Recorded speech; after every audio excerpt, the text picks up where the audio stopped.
If you haven't tried homemade breakfast pizza, this is a must. So I'm doing 4 eggs, but you can do more if you want more eggs to it.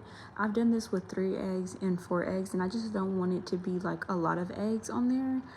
So first you start off by browning that sausage. This is the maple Jimmy Dean sausage. Brown it in the pot, and then go ahead and add about 2 tablespoons of flour and then milk. And it should be the consistency of gravy, so it should not be like super liquidy. It should be a little bit thick, and you can add more milk or flour just depending on how you like your gravy. And then the next step is just going in and spreading it out over the crust.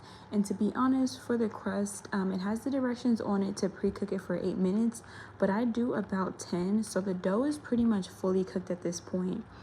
Because when you do 8 minutes, the dough is kind of like white a little bit, and I like it to be brown before I put all of these toppings on, because I'm putting layers and layers of toppings, and it's not gonna be able to cook to that brown like golden crust underneath all those toppings.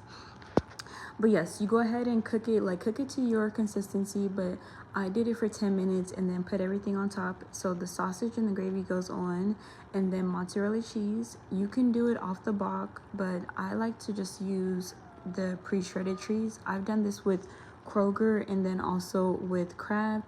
So this is the Kraft mozzarella, and then I'm gonna go in with eggs, bacon, and then you can use cheddar cheese, but I used what I had, so I did Colby Jack. But that's all there is to it. You put it back in the oven and let everything melt together, and I'm telling you, you have to try this homemade breakfast pizza. Please like, comment, and subscribe. Bye.